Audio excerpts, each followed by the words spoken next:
অ্যানিমেশনের মাধ্যমে আমরা দেখব কীভাবে প্রজেক্টাইল মোশনের বেগ ক্ষেত্রে বেগ এবং ত্বরণের পরিবর্তন হয়।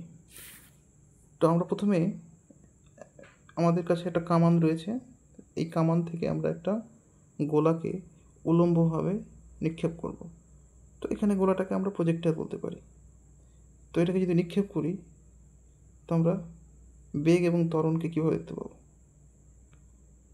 তো এখানে দেখতে পাচ্ছি যে সবুজ কালারের যে অ্যারোটা বা যে তীর চিহ্নটা দেখতে পাচ্ছি, এটা হচ্ছে বেগকে বোঝাচ্ছে।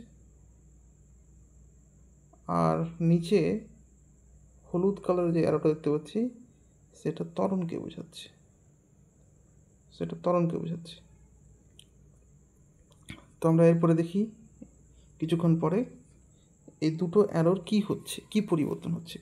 তো কিছুক্ষণ পরে দেখতে পাবো যে সবুজ অ্যারোটা একটু ছোটো হলো, কিন্তু হলুদ অ্যারোটা একই রকম আছে।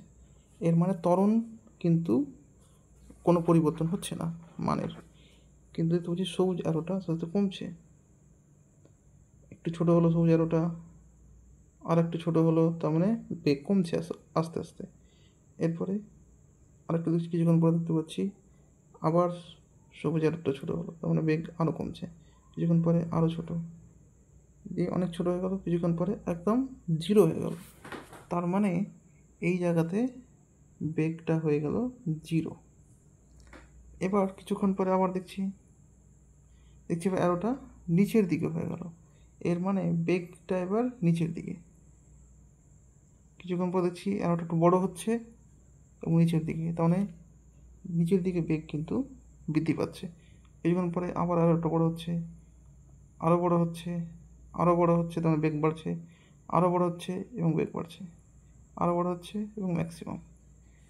তো এখানে আমরা দেখতে পেলাম উল্লম্ব গতির ক্ষেত্রে কীভাবে বেগ এবং ত্বরণের পরিবর্তন হয়। এবার আমরা দেখব আনুভূমিক গতির ক্ষেত্রে। তো দেখতে পাই দেখি। তো এখানে দেখতে পাচ্ছি আনুভূমিক গতির ক্ষেত্রে আমরা দুটো অ্যারো দেখতে পাচ্ছি।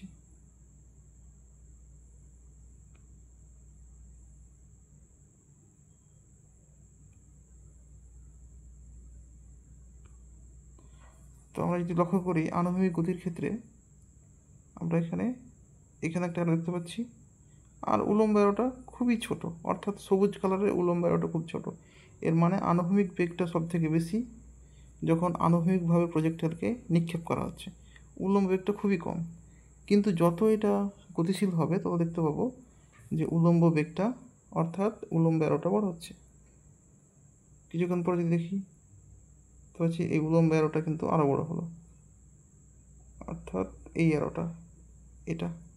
কিছুক্ষণ পরে যদি আবার দেখি দেখতে পাচ্ছি এই উল্লম্ব সবুজ অ্যারোটা কিন্তু আরও বড় হচ্ছে, তার মানে উল্লম্ব বেগটা বাড়ছে। কিন্তু আনুভূমিক অ্যারোটার কিন্তু কোনো পরিবর্তন হবে না, কারণ আনুভূমিক বেগটা ধ্রুবক। এরপরে কিছুক্ষণ পরে যদি আবার দেখি দেখতে পাচ্ছি এটা আরও বড় হচ্ছে, উল্লম্ব অ্যারোটা করতে করতে করতে এটা ম্যাক্সিমাম হয়ে যাবে। এবার আমরা এই 0 আর 90-এর মাঝের কোনো একটা কোণ নেব, দিয়ে দেখব কীভাবে বেগ এবং ত্বরণের পরিবর্তন হয়। তো আমি 45 ডিগ্রি কোণে একটি প্রজেক্টাইলকে নিক্ষেপ করব।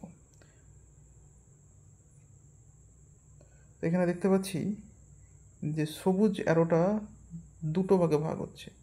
এর কারণ যে 0 থেকে 90-এর মধ্যে যে কোনো কোণে কোনো প্রজেক্টাইলকে নিক্ষেপ করলে তার দুটো উপাংশ থাকবে, অর্থাৎ বেগের দুটো উপাংশ থাকবে, একটা উল্লম্ব বেগ, একটা আনুভূমিক বেগ। এবার আমরা লক্ষ্য করব উল্লম্ব এবং আনুভূমিকের মধ্যে কোনটার পরিবর্তন হচ্ছে। তো যেহেতু অভিকর্ষ বল কাজ করছে নিচের দিকে, অর্থাৎ বলতে পারি নিচের দিকে, এই কারণে উল্লম্ব বেগটা কিন্তু আস্তে আস্তে কমতে শুরু করবে। তো আমরা এটাকে দেখি কী হয়। আর যেহেতু এটার অপোজিটে কোনো ফোর্স নেই, এদিকে কোনো বল নেই, বল জিরো, আনুভূমিক যে বেগটা, ফলে আনুভূমিক বেগের কিন্তু কোনো পরিবর্তন হবে না। সেটা আমরা লক্ষ্য করব কী হয়। কিছুক্ষণ পরে দেখতে পাচ্ছি যে এটা ছোট হচ্ছে, উল্লম্ব অ্যারোটা ছোট হচ্ছে, আনুভূমিক অ্যারোটা কিন্তু কোনো পরিবর্তন হচ্ছে না, কারণ সেটা আমরা একটু আগেই আলোচনা করলাম, কারণ এর অপোজিটে কোনো বল নেই।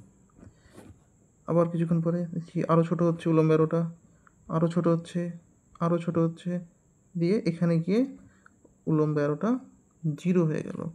অর্থাৎ উলম্ব সবুজ অ্যারোটা 0 হওয়ার মানে উলম্ব দিকে কোনো বেগ নেই, কিন্তু আনুভূমিক বেগটা এখানে রয়েছে। এরপরে কিছুক্ষণ পর আবার দেখব, এবার দেখতে পাচ্ছি উলম্ব অ্যারোটা এবার উল্টে গেল, নিচের দিকে হয়ে গেল। এর মানে উলম্ব বেগটা নিচের দিকে হয়ে গেল। এটাকে আমরা কিছুক্ষণ পরে আবার লক্ষ্য করব, দেখতে পাচ্ছি উলম্ব অ্যারোটা আর একটু বড় হয়ে গেছে, আনুভূমিক অ্যারোটা একই রকম আছে। আবার কিছুক্ষণ লক্ষ্য করব, দেখতে পাচ্ছি